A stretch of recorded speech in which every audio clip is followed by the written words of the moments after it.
டாஸ்மாக் கடையில் வேலை பார்க்குற பணியாளர் வரைக்கும் நிற்கிறாங்க. படிப்பிக்கிற ஆசிரியர்கள், அறிவை புகட்டுகிற ஆசிரியர் பெருமக்கள், உயிரை காக்கிற மருத்துவர்கள், செவிலிய பெண்கள், சாராய கடையில் டாஸ்மாக் கடையில் வேலை பார்க்குற பணியாளர் வரைக்கும் நிற்கிறாங்க. படிப்பிக்கிற ஆசிரியர்கள், அறிவை புகட்டுகிற ஆசிரியர் பெருமக்கள், உயிரை காக்கிற மருத்துவர்கள், செவிலிய பெண்கள். இங்கே பாருங்கள், இப்போ இவங்க தானே எடுத்தாங்க பொதுநல பணின்னு மகளிர் சுய உதவி குழுவுக்கு எல்லாம் இது பண்ணாங்க. அவங்க சொல்கிறத பார்த்தா அவ்வளோ வழியாக இருக்கு.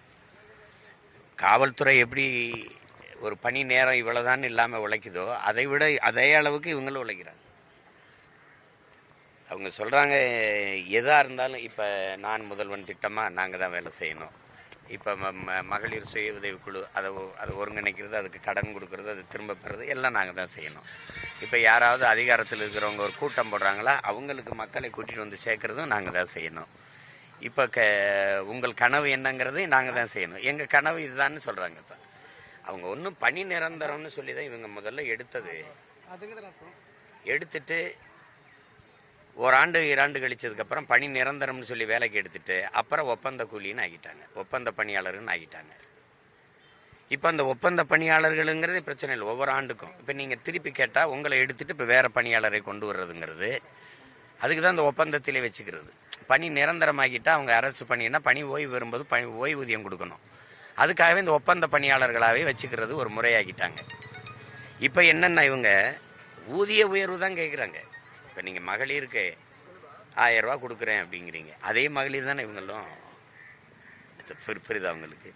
இப்போ இந்த கோரிக்கை அவங்க வைக்கிற கோரிக்கையை போராட்டம் தொடங்கினோடனே ஒரு அதிகாரியை அழைச்சி அதை அனுப்பி அதை பேசி அதை முற்று கொண்டு வரணும்ல.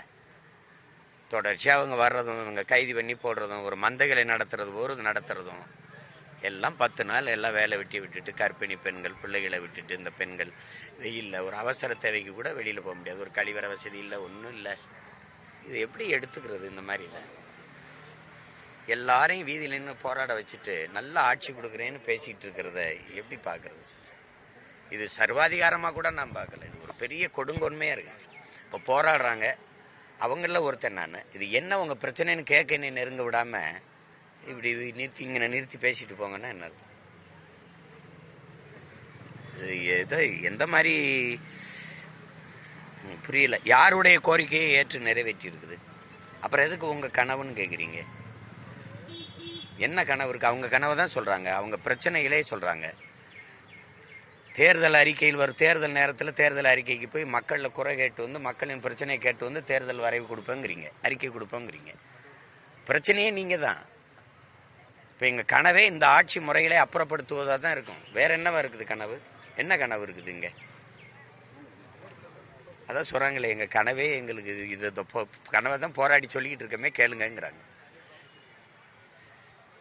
தொடர்ச்சியாக இந்த மாதிரி ஆசிரியர்களாக இருக்கட்டும், இவங்க